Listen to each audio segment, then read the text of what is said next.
আমি আবার চলে এসেছি নতুন একটা এনার্জেটিক ভিডিও নিয়ে। তো বস, আশা করি তোমরা দেখেই বুঝে গেছো যে আজকে বৃষ্টিমুখর দিন আর চারিদিক কিন্তু কুয়াশার চাদরে পুরো ঢাকা। আর এর মধ্যে দিয়ে কিন্তু আমাদের গ্যালোপিং ট্রেন নিয়ে বেরোতে হবে। তো ভিডিও কিন্তু আজকে চরম লেভেলের হবে আর আমরা আজকে অনেক অনেক অনেক এনকাউন্টার পাবো, অনেক সিং পাবো আর প্রচুর পরিমাণে সিগন্যাল ক্রসিং। মানে দেখতে দেখতে কিন্তু আজকে হাঁপিয়ে যাবে। কেউ কিন্তু স্কিপ করে দেখবে না, যদি স্কিপ করো ভাই তোমরা মজা নিতে মিস করবে। ও হ্যাঁ, এটাও বলে দিই তোমাদের যে কোন গাড়িতে আজকে আমি অনবোর্ড রয়েছি। আজকে আমি অনবোর্ড রয়েছি শিয়ালদা থেকে 31625 রানাঘাট ফাস্ট লোকালে। আর এই গাড়িটি প্রত্যেকদিন শিয়ালদা থেকে বিকেল 4:25 ছেড়ে রানাঘাট স্টেশন গিয়ে পৌঁছে যায় সন্ধ্যে 6:30টার মধ্যে। আর নিত্যযাত্রীদের মধ্যে এই গাড়িটিকে কিন্তু অশনি সংকেতওয়ালা লোকাল ট্রেন হিসেবে ডাকা হয়। আজকে অনেক গল্প হবে, অনেক কিছু শেয়ার করব তোমাদের সাথে, কেন এই ট্রেনটার এরম নামকরণ সব কিছুই আমি বলবো। দেখো, সমস্যা হচ্ছে আমাদের একটা জায়গায়, কারণ নিষেধ যখন মানা হয় না সেখানেই ঘটে যায় কিছু ঘটনা। তো এই নিয়ে আমি আর বেশি এগোচ্ছি না এখন। আমি এই গাড়িটি নিয়ে এখন কয়েকটা কথা বলি। যেহেতু এটি গ্যালোপিং ট্রেন, তো এটার অ্যাগ্রেশন কিন্তু সেই চরম লেভেলের। আর এটি শিয়ালদা থেকে বিকেল 4:25 ছেড়ে পরবর্তী স্টপেজ বিধাননগর দাঁড়ায়। বিধাননগরের পর দমদম, ব্যারাকপুর, পলতা, শ্যামনগর, নৈহাটি। আর নৈহাটির পরে এই গাড়িটি অল স্টপেজ হয়ে যায়। আর নৈহাটি অবধি আমি তোমাদের সাথে রয়েছি। চলো দেখা যাক ভিডিও আজকের। আর এই বৃষ্টির দিনে গাড়ি কিন্তু আজকে প্রায় 10 মিনিট ডিলে করে গাড়ি ছেড়েছে, মানে 4:30 নৈহাটি, অর্থাৎ সেকেন্ড নৈহাটি লোকালও কিন্তু আমাদের আগে বেরিয়ে গেছে। তো আজকে খেলা কিন্তু সেই চরম লেভেলের হবে, সবাইকে ওভারটেক মারতে মারতে আমরা যাব।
প্রায় 4 থেকে 5 বছর আগের ঘটনা বলি।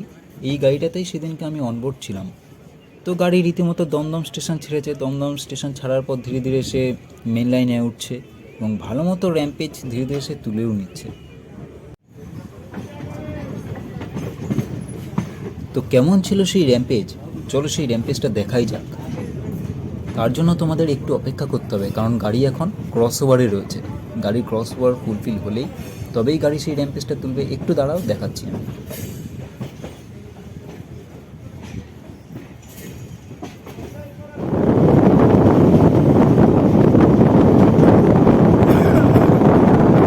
এরোপ্লেনের রাজপথে চলতে চলতে হঠাৎ দেখা হয়ে গেল ডানকুনি শিয়ালদা লোকালের সাথে।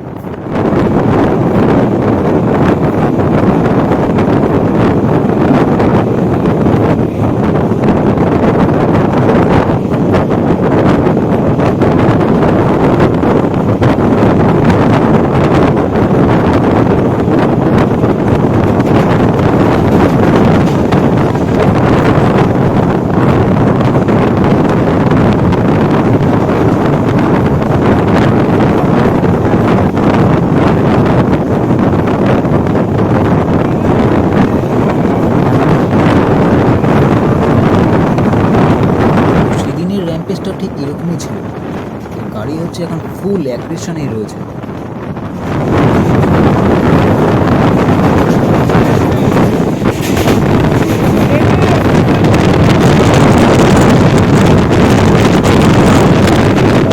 তো গাড়ি সিসিআর ব্রিজ ক্রস করে ওদিনকে বেলঘরিয়ার দিকে এগোচ্ছে প্রায় 90+ এরকম স্পিড। তো এরকম স্পিড ওদিনকে ছিল না, ওদিনকে আরও একটু স্পিড ছিল। ঠিক এই জায়গাটাতে গেটে থাকা 3জন চেঁচিয়ে উঠলো, এই সরে যাও বলে। তো এই কথাটা বুঝে উঠতে পারতে না পারতে দেখলাম ভূমিকম্পের মতো প্রথম কোচ কেঁপে উঠলো। তো সবাই থমকে গিয়ে জিজ্ঞাসা করছে, কী হয়েছে দাদা, কী হয়েছে? উত্তরে তারা বললেন, দুজন মেয়ে সুসাইড করেছে।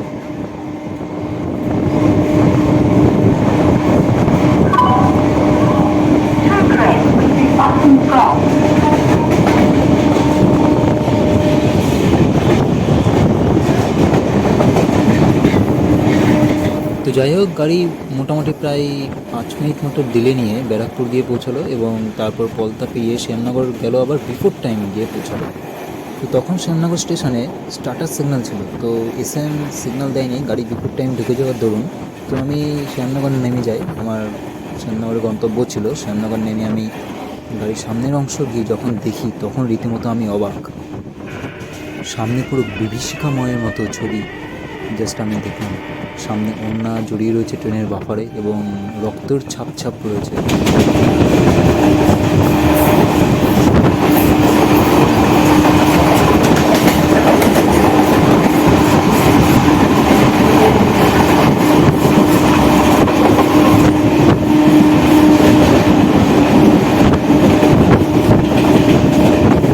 ঠিক এই ঘটনার 1 সপ্তাহ পরে আমার সাথে, অর্থাৎ আমি আবার সাক্ষী থেকে যাই এরম আরেকটা নিষেধ মানা গল্পের সাথে। যদিও এইগুলো কোনোটাই গল্প নয়, সবই ঘটে যাওয়া সত্য ঘটনা নিছকে। তো সোদপুর স্কিপ হয়ে যাক, আমি স্কিপ হওয়ার পরে আমি তারপর ঘটনাটা বলছি।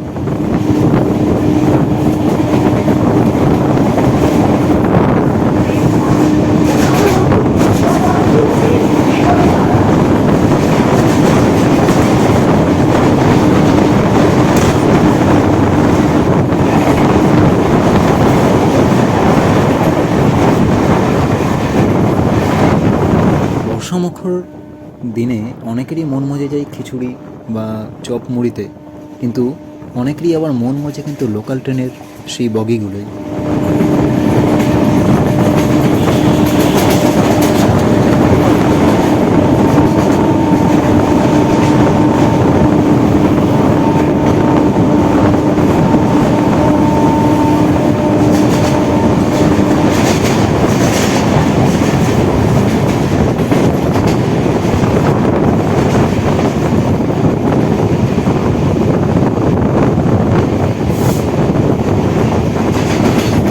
তো যে ঘটনার কথাটি আমি তোমাদের বলছিলাম, সেই ঘটনাটি ঘটেছিল কাকিনাড়া স্টেশনে।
তো আমি একদিন নৈহাটি যাব ইছাপুর থেকে একটি কাজে, তো ভাবলাম যে এই টাইমে রানাঘাট ফার্স্ট লোকাল যায়, তো ওটা করেই চলে যাবো।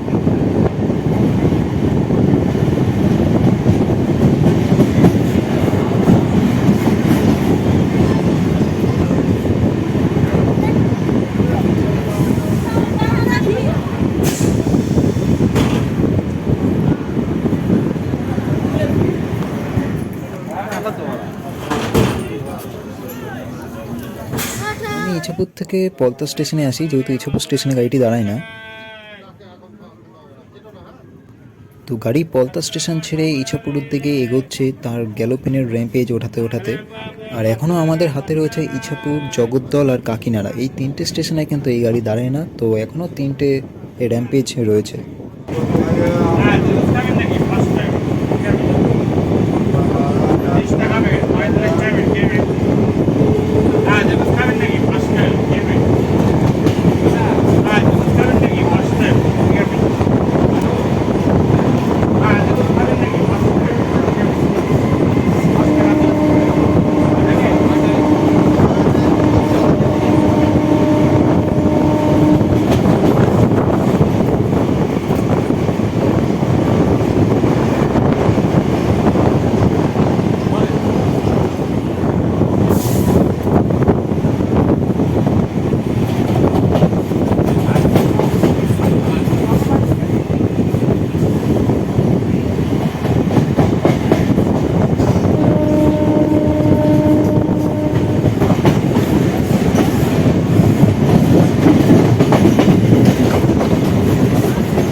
শ্যামনগর পেরিয়ে গাড়ি নৈহাটির দিকে এগোচ্ছে গ্রিন করিডর নিয়ে। আর আমি চাইছি না এই জগদ্দলের এই র্যাম্পেজে আমি কোনো কথা বলে গাড়ির ব্যাকগ্রাউন্ডের যে আওয়াজটা সেটা নষ্ট করি। তো আমি তোমাদের সাথে আবার কথা বলছি জগদ্দল পেরিয়ে, তারপর গাড়ির র্যাম্পেজটা শুধু শোনো।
কাকিনাড়া পেরোতে গিয়েই ঘটে যায় একটি ভয়ঙ্কর বিপদ। যেন মনে হচ্ছে পথে নিষেধ করেছে, কিন্তু কি সেই নিষেধ? আমি যেই গেটে দাঁড়িয়েছি ঠিক তার আগের গেটে 4টে ছেলে ঝুলতে ঝুলতে যাচ্ছে ট্রেনে। কাকিনাড়া পেরোনোর পর নৈহাটি ইয়ার্ডের পাশে একটা সিগন্যাল পোল আছে।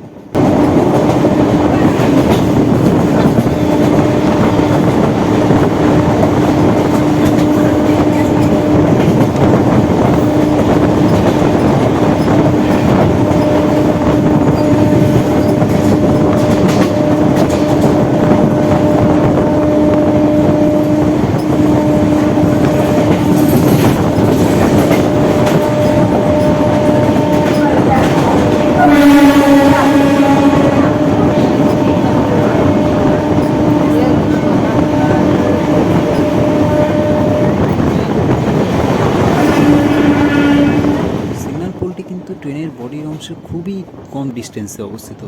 আর এই হলো সেই ঘাতক সিগন্যাল পোলটি।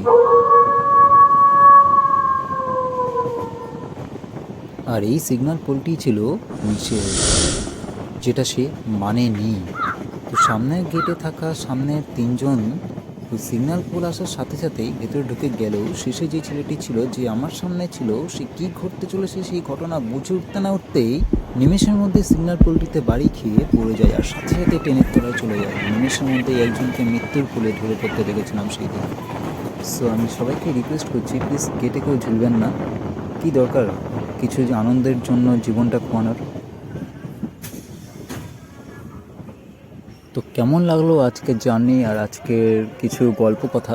যদিও এগুলো কোনোটাই কিন্তু গল্প কথা নয়, প্রত্যেকটাই ছিল ঘটে যাওয়া কিছু কাহিনী।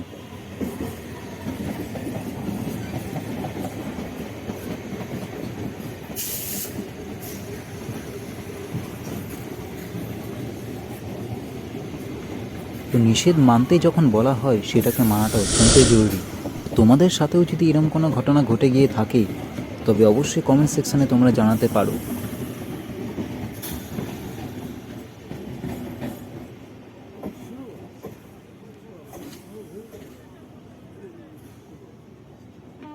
সবাই ভালো থেকো, সুস্থ থেকো, আর থ্যাংক ইউ সো মাচ ভিডিওটা দেখার জন্য আর সাথে থাকার জন্য। তো চলো বাই বাই, আবার পরের ভিডিওয় দেখা হচ্ছে।